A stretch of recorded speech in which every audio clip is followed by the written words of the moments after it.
Hello बच्चों, राधे राधे। ये class 7th का सोशल साइंस का पेपर है, लास्ट ईयर जो हुआ था आपको। तो मैं इसका सॉल्यूशन कर रही हूँ। आप इसे करेंगे तो आपको काफ़ी काम आएगा पेपर में कि पेपर के क्वेश्चन कैसे बन के आते हैं, आपको कैसे आंसर करने हैं। और इन क्वेश्चनों को आप याद करके जाओगे तो आपको काफ़ी बेनिफिट मिलेगा। ठीक है, तो ये टोटल 60 मार्क्स का पेपर है। चलिए सॉल्व करते हैं हम लोग। सबसे पहले आपके 15 क्वेश्चन आएंगे जो एक एक मार्क्स के होंगे। ठीक है, नीचे दिए गए कथन में उचित विकल्प की सहायता से रिक्त स्थान की पूर्ति कीजिए। ठीक है, चौथ कर प्रणाली में तहत जमींदार कुल भू राजस्व का डैश वसूलते थे। तो जो भी आप 25% भाग वसूलते थे, मतलब जो भी आप अगर 100 रुपये कमा रहे हो उसमें 25% आपको कर के रूप में देना होता था। ठीक है, सही मिलान की पहचान कीजिए। मुगल शासक मोहम्मद बिन तुगलक और मुगल शासक अकबर। तो इसमें सही की पहचान है मुगल शासक अकबर। ठीक है, इब्न इब्न बतूता 10 सदी में भारत आया था, 14वीं। निम्नलिखित में से कौन सा कथन मुगल शासक के संदर्भ में गलत है? मुगल माता की तरफ चंगेज खान के वंशज थे, मुगल पिता की तरफ से तैमूर के वंशज थे। तो ये आपका बी सेक्शन गलत है। और पूरा मैं क्वेश्चन आपको दिखा रही हूँ। ठीक है, इसी तरीके से इंग्लिश वाले बच्चे देखेंगे। ठीक है, तो fill in the blanks. Under the Jot tax of system, जमींदार collected dash of the total land revenue 25% part. ठीक है, identify the correct match. तो great Mughal ruler Akbar. Ibn Battuta come to India dash century 14th century. Which of the following statement incorrect regarding the Mughal rules? तो Mughal were descendants of Taimur on his father's side. ठीक है,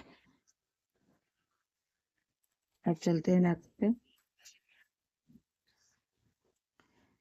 दिल्ली सल्तनत के संदर्भ में निम्नलिखित कथनों को पढ़कर सही विकल्प का चयन कीजिए।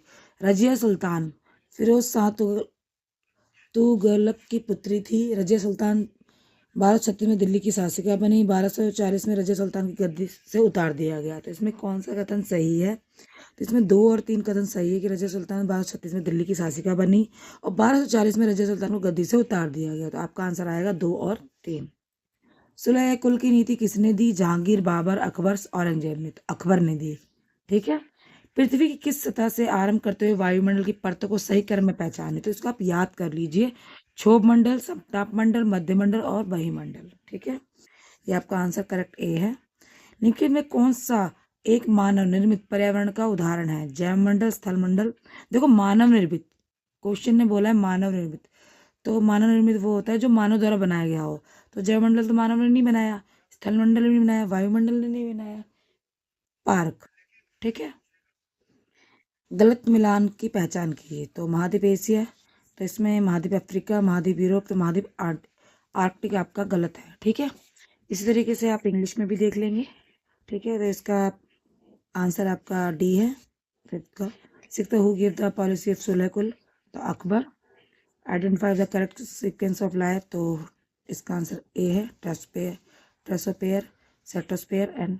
ठीक है, which of the following is an example human made environment? तो पार्क ह्यूमन मेड व्यक्ति ने बनाया। Identify the wrong match? तो कॉन्टिनेंट आर्कटिक।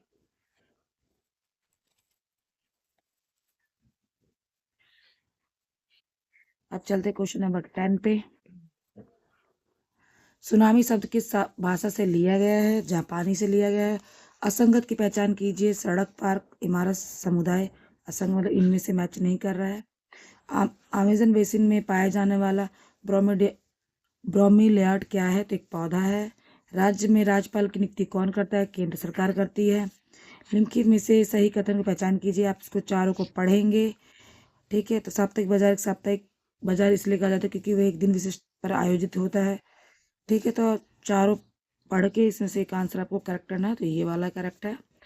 देखो, मैंने ज़्यादा क्वेश्चन को पढ़ के टाइम को खींचा नहीं है क्योंकि फिर वीडियो ज़्यादा लंबी हो जाती है बच्चों। ठीक है, आप चलते 15 क्वेश्चन पे। आपको इसमें पढ़ना है क्वेश्चन। भारतीय संविधान समानता को सुनिश्चित करता है, सही बात है। अमेरिका में नागरिक अधिकार आंदोलन 1964 में शुरू हुआ था।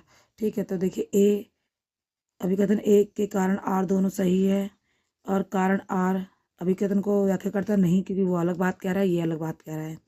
अभिकथन ए और आर दोनों ही सही है, परंतु आर अभिकथन को सही व्याख्या नहीं करता। इसका आंसर बी ही होगा, क्योंकि भाई ए भी सही कह रहा है, आर भी सही कह रहा है, मगर आर इसकी बात को रिप्रेजेंट नहीं कर रहा है। ठीक है, तो उसका आंसर बी है। ठीक है, यहाँ पे आपके 15 मार्क्स के क्वेश्चन खत्म होते हैं। अब आ जाते हैं आपके 2 नंबर वाले क्वेश्चन, जो मैं आपको बताना चाहती थी।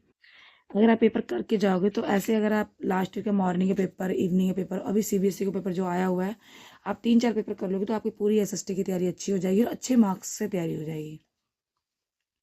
ठीक है, तो देखिए अब क्वेश्चन में पढ़ के बता देती हूँ। तारीख की रचनाकार प्राय कौन होते हैं? रजिया सुल्तान के विषय में इतिहासकार मिन्हाज एफ सिराज के विचारों का वर्णन कीजिए।